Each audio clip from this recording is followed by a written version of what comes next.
Inquilab TV prime time news కి స్వాగతం.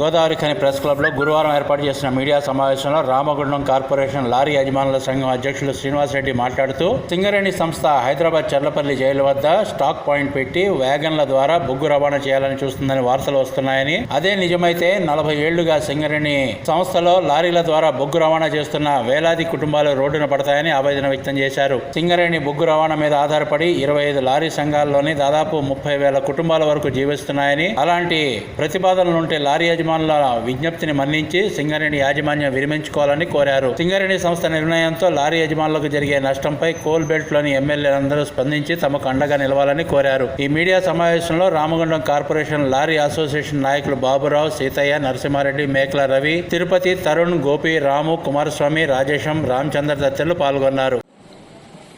ఇవాళ ఈ ప్రెస్ మీట్ పెట్టడానికి కూడా కారణం ఏంటంటే, సింగరేణి 40 సంవత్సరాల నుంచి బొగ్గు రవాణా ఈ రామగుండం పరిసర ప్రాంతమే కావచ్చు, ఈ గోదావరి లోయ ప్రాంతంలో మొత్తం సింగరేణిలోనే మొత్తం ఒక 25 సంఘాల నుంచి 30 సంఘాలు ఉన్నాయి. మా ఈ మొత్తం టోటల్ నుంచి కొత్తగూడెం, ఇల్లందు ఆ ప్రాంతం మొత్తం కూడా లారీ సంఘాలు ఈ బొగ్గు మీదనే ఆధారపడి బతుకుతున్న కుటుంబాలు కూడా టోటల్ లారీ యజమానులు కావచ్చు, డ్రైవర్లు కావచ్చు, క్లీనర్లు కావచ్చు, అంటే ఒక్క లారీ మీద వచ్చి ఒక 6 కుటుంబాలు, ప్రతి ఒక్క సంబంధించిన వాళ్ళు 6 కుటుంబాలు లారీ మీద వస్తాయి అన్న. ఇలా ప్రజెంట్గా మా సంఘంలో 1000 లారీలు ఉన్నాయి. 1000 × 6 అంటే 6,000 కుటుంబాలు ఇంచుమించు ఈ రామగుండం ప్రాంతంలో లారీ కుటుంబాలు ఉన్నాయి. ఇవన్నీ కూడా అంటే ఈ ఒక్క సంఘమే కాదు, 25 సంఘాల కుటుంబాలు కూడా, అంటే అందరూ కూడా రోడ్డు మీద పడే పరిస్థితి ఉందన్న. దాని గురించే ఇవాళ మేము గవర్నమెంట్కి కూడా తెలవాలి, ప్లస్ సింగరేణి వ్యవస్థకు కూడా తెలవాలి. 40 ఏళ్ల నుంచి కొట్టే లోడింగ్ను ఇవాళ మా చేతిలో ఉన్న లోడింగ్ మేము మా బతుకుదెరువును లాక్కునే ప్రయత్నం సింగరేణి చేస్తూ ఉందన్న. కాకపోతే దీన్ని లోపాలను కూడా చూసుకొని ఇది ఎట్లా సరి చేస్తే బాగుంటుంది అనేది సింగరేణి యాజమాన్యం గుర్తించాలి. ప్లస్ అట్లనే గవర్నమెంట్ కూడా దీన్ని చొరవ చూపి మా లారీ ఇండస్ట్రీ, అంటే మాది ఒక ఇండస్ట్రీ అన్న, మేము ఉద్యోగాలు లేక, ఏం పనులు లేక, మా దగ్గర చదువుకున్న పిల్లలు ఉద్యోగాలు రాక, సింగరేణిలో జాబ్ చేసిన రిటైర్డ్ అయిన కార్మికుల పిల్లలు కూడా అందరూ కూడా ఉద్యోగాలు లేని వాళ్ళు వ్యవస్థ మొత్తం బతుకుదేరు కోసం లారీలు కొనుక్కొని ఇక్కడ ఒక ఇండస్ట్రీ లెక్క మమ్మల్ని అసలు ఇండస్ట్రీగా గుర్తించమని మేము సెంట్రల్ గవర్నమెంట్తో ఎన్నో సంవత్సరాల నుంచి కూడా మేము పోరాటం చేస్తున్నాం. మాది కూడా ఒక ఇండస్ట్రీ, మాకు కూడా ఏదన్నా సబ్సిడీలు ఇవ్వండి అని కొట్లాడితే మమ్మల్ని దాంట్లో చేర్చుకోకపోగా మళ్ళీ మీదికి వెళ్ళి మాకున్న బతుకుదేరును కూడా గుంజుకునే ప్రయత్నం చేస్తూ ఉన్నారు.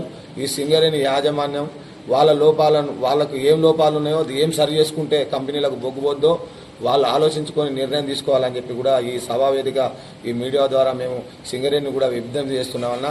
ఎందుకంటే వాళ్ళకు మెయిన్గా కంపెనీ వాళ్ళకు కావాల్సింది నాణ్యమైన బొగ్గు కావాలి. వాళ్ళకు రేటు కూడా ఏంటంటే వేరే బొగ్గు ఎక్స్పోర్ట్ అవుతూ ఉంది, వేరే రాష్ట్రాల నుంచి ప్లస్ దేశాల నుంచి ఎక్స్పోర్ట్ అయ్యే బొగ్గు వాళ్ళు ఉద్ధరిస్తూ ఉన్నారు. వీళ్ళకి ఉద్ధర అంటే క్రెడిట్ ఇస్తున్నారు. ఇక్కడ బొగ్గు కట్టాలి, పైసలు ముందు కట్టాలి. 6 నెలలు 7 నెలలు అయినా కానీ ఈ కంపెనీకి బొగ్గు పోదు. వీళ్ళు బొగ్గియక మా రవాణాతో ఎటువంటి సంబంధం లేదు. ఇవాళ బండి లోడ్ అయితే రేపొద్దున అన్లోడ్ పోతాం మేము, కంపెనీకి చేరవేసే బాధ్యత మాది, అంతవరకే. కాకపోతే బొగ్గిచ్చేటోళ్ళు ఎవరు సింగరేణి ఇవ్వాలి. వాడు 6 నెలల కింద, సంవత్సరం కింద డివో బుక్ చేసుకొని ఆ సంవత్సరం అయినా కూడా వాళ్ళకు బొగ్గు అందుతలేదు కాబట్టి వాళ్ళు ఇలా కంపెనీ సింగరేణి దగ్గర బొగ్గు కొనే పరిస్థితి లేదు. 3,000 రూపాయలు ఒక టన్నుకు తేడా ఉంది. కిరాయిలు ఎక్కడైనా ఇంచుమించు పెద్ద తేడా ఏమి ఉండదు. కిరాయిలు ఏంటంటే అక్కడి పైన అదే కిరాయి తీసుకుంటాడు. బొగ్గు ఎక్కడికి వెళ్ళి వచ్చిందా అని చూడడు కంపెనీవాడు. ఎక్కడ ఎంత దూరం ఉన్నా కానీ రేట్ ఎంత అవుతుంది, కొంటే మన బొగ్గు రేట్ ఎంత అవుతుందని చూస్తాడు మెయిన్గా. అయితే ఇలా ఏం ప్రాబ్లం జరుగుతుందంటే, ఇక్కడ సీరియల్లా సింగరేణిలా ఒక మైన్ ఉందన్న, ఆ మైన్లా ఒక్క పర్మనెంట్ సీరియల్ రావడానికి 6 నెలలు పడతా ఉంది, సంవత్సరం పడుతుంది. ఎందుకంటే చిన్న పరిశ్రమలు ఏమన్నా ఉన్నా కూడా వీళ్ళు ఎప్పుడు ఎవరికి ఆర్డర్ ఉంటే వాళ్ళకి ఇస్తే ఇక్కడ సింగరేణి నుంచి కూడా మనం ట్రాన్స్ఫర్ ఏమంటే వాళ్ళు లోడింగ్ ఇస్తే మనం చేసుకోవచ్చు. దయచేసి ఎందుకంటే సింగరేణిలో ఏం సరి చేసుకుంటే బాగుంటుంది అనేది సింగరేణి చూసుకోవాలి. దయచేసి మా రవాణా మీద ఆధారపడి బతకటోళ్ళ కడుపు కొట్టద్దని సింగరేణి యాజమాన్యాన్ని కోరుతున్నాం. అట్లనే మొన్న పేపర్లో కూడా చూసినాం మేము, ఇంతవరకు దాకా కూడా మాకు తెలియదు. మొన్న బలరామ సార్ గారు CMMD గారు పేపర్లో స్టేట్మెంట్ ఇచ్చి దీని మీద ఒక కమిటీ వేసి దీని మీద పరిశీలన చేయండి అబ్బా, ఇది ఎట్లా ఉంటుంది ఏంది అనేది చెప్పడం జరిగిందట. అంటే అటనే అది వాస్తవంగా జరిగిందా లేదా అనేది ఆన్ ది రికార్డ్. కానీ కాకపోతే మాకు తెలిసిన విషయం మీద మేము అడిగి తెలుసుకోవడం సింగరేణిలో కూడా అవును మేము కూడా ఆలోచన ఉంది మా సింగరేణికి ఈ డిపోలు పెట్టి మేము కూడా బొగ్గు సప్లై ఇక్కడ హైదరాబాద్లో చేయాలనే ఆలోచన ఉంది అని చెప్పడం జరిగింది. అట్లా చేస్తే మా లారీ కుటుంబాలన్నీ కూడా ఈ గోదావరి లోయ ప్రాంతంలో ఉన్న టోటల్ సింగరేణి ప్రాంతంలో ఉన్న లారీ యజమానుల సంఘాలు 20 నుంచి 25 సంఘాలు ఉన్నాయన్న. వీళ్ళందరూ లక్షల మంది ఉంటారు. వీళ్ళందరూ కూడా రోడ్డు మీద పడే పరిస్థితి ఉంది. కాబట్టి సింగరేణి యాజమాన్యం దీన్ని వెనుకకు తీసుకోవాలని మెయిన్గా కోరుతున్నామన్న. మేము ఇది వెనుకకు తీసుకోకపోతే మేము మా భార్య పిల్లలతో కూడా మేము కంపల్సరీగా రోడ్డు మీదకి వచ్చి మేము ధర్నా కావచ్చు, నిరసన కావచ్చు, మాకు రాజ్యాంగం ఇచ్చిన హక్కుల ప్రకారం ఏదైతే ఉందో అన్ని విధాల ఆ ప్రయత్నాలు కూడా మేము చేస్తామని చెప్పి ఇది వెంటనే ఈ విషయం మీద సింగరేణి ఏదైతే తీసుకున్న నిర్ణయం మీద ప్రభుత్వం దృష్టికి కూడా మీడియా ద్వారా పోవాలని మేము కోరుతున్నాం. ప్రభుత్వం దృష్టికి పోయి ప్రభుత్వం కూడా దీంట్లో జోక్యం చేసుకొని మా ఏదైతే లారీ యజమానుల సంఘాలు ఉన్నాయో ఈ లారీ కుటుంబాలు ఉన్నాయో ఇన్ని వేల కుటుంబాలు ఒక రామగుండం సంఘంలో 6,000 కుటుంబాలు ఉన్నాయంటే 25 సంఘాలు ఉన్నాయి కోల్బెల్ట్ ప్రాంతంలో. ఈ 25 సంఘాలలో ఎంతమంది అవుతారని కూడా ఆలోచించుకొని కొంచెం ప్రభుత్వం మాకు సహకరించి పాత పద్ధతి అయితే ఏదో ఉందో అదే కంటిన్యూషన్ చేయాలని చెప్పి మేము ప్రభుత్వాన్ని విజ్ఞప్తి చేస్తున్నామన్నా. బొగ్గు రేటు తక్కువకు వస్తుంది, ఉద్ధరిస్తున్నారు వాళ్ళు బొగ్గు. మళ్ళీ మహారాష్ట్ర నుంచి కూడా ఉద్ధరిస్తున్నారు, ప్లస్ బొగ్గు రేటు తక్కువ వస్తుంది. ఇక్కడ నాణ్యమైన బొగ్గు రావట్లేదు సింగరేణిలా, కంపెనీలు ఎవరు తీసుకుంటలేరు. దీన్ని వాళ్ళు ఏం చేసిల్లంటే ఈ బొగ్గు ఎందుకు కొంటలేరు అని చెప్పి వాళ్ళు అక్కడ డిపో ఏర్పాటు చేసి బొగ్గు ఆడ స్టాక్ పాయింట్ పెట్టి అమ్మాలని చూస్తుంది. అయితే మెయిన్ ప్రాబ్లం వీళ్ళు ఈ స్టాక్ పాయింట్ కాదు, వీళ్ళు నాణ్యమైన బొగ్గు కంపల్సరీ వాళ్ళు ఏదైతే డివోలు బుక్ చేసుకుంటారో వాళ్ళకు ఎమర్జెన్సీగా బొగ్గు ఇవ్వాల్సిన బాధ్యత సింగరేణి బొగ్గు ఇవ్వాలి. రేటు వాళ్ళు ఏమన్నారంటే ఒక 1000-1500 అంతకుముందు మీటింగ్ జరిగినప్పుడు ఒక 1000-1500 తగ్గియండి.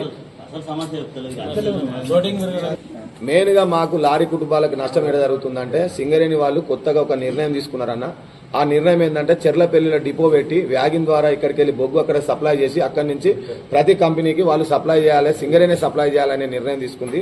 ఆ నిర్ణయం వెంటనే వెనుకకు తీసుకోవాలని చెప్పి మా లారీ యజమానుల కుటుంబాలు రోడ్డు మీద పడతాయి, మా ఉపాధి పోతుందన్న ఉద్దేశంతో మేము ఇవాళ మీడియా ద్వారా సింగరేణి యాజమాన్యానికి అట్లనే ప్రభుత్వం కూడా తెలవాలని చెప్పి మేము ఇవాళ ఈ ప్రెస్ మీట్కు రావడం జరిగిందన్న. మెయిన్గా మేము ఏంటంటే మీడియా ద్వారా మేము చెప్పవలసింది ఏంటంటే మాకు ఇన్ని వేల కుటుంబాలు 6,000 నుంచి 7,000 కుటుంబాలు రామగుండంలోనే ఉన్నాయన్న. లారీ కుటుంబం మీద ఆధారపడి జీవనం సాగిస్తున్న లారీ యజమానులు కావచ్చు. దీని మీద ఒక లారీకి వచ్చి 6,006 మంది ఒక లారీ మీద బతుకుతారు, 1000 లారీలు ఉన్నాయి. అట్లనే ఈ నుంచి 25 సంఘాలు కోల్బెల్ట్ ఏరియాలో ఉన్నాయి. అన్ని సంఘాల మీద వేటు పడుతుంది. కాబట్టి ప్రతి ఈ లారీ కుటుంబానికి న్యాయం చేయాల్సిన బాధ్యత సింగరేణి ఉంది, ప్రభుత్వం మీద ఉంది. కాబట్టి దీని విషయంలో మాత్రం సింగరేణి యాజమాన్యం మళ్ళొకసారి ఆలోచించి పాత పద్ధతినే కొనసాగించాలి. ఈ ఏదైతే హైదరాబాద్ లో తీసుకుపోయి వ్యాగిన్ మూవ్మెంట్ ద్వారా తీసి కంపెనీలకు అమ్మే ఆలోచన వెనుకకు తీసుకోవాలని చెప్పి మేము మెయిన్ గా వాళ్ళను విజ్ఞప్తి చేస్తున్నాం. Joint secretary Baburao, office incharge Seethaiah, ఇంకెవరు వచ్చి మిగతా వాళ్ళంతా లారీ ఉన్నారు. పేర్లు మేకల రవి, తిరుపతి అన్న, ప్లస్ తరుణ్, ఇక ఉన్న వాళ్ళందరూ మనం అందరికీ రాయరాదు.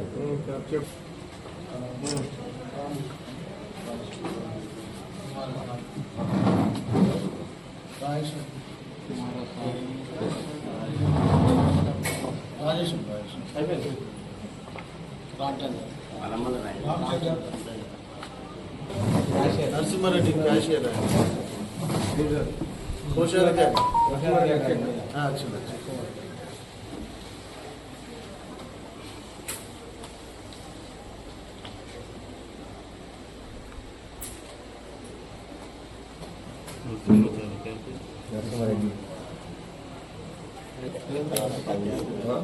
కుందూరు శ్రీనివాస్ రెడ్డి కే.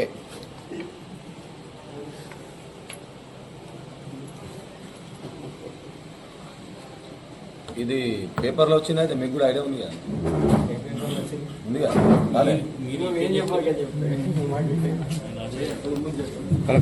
అందరికి ఐడియా ఉండాలి. పేపర్లు వచ్చి రాసుకోమని చెప్పదు ఏంది?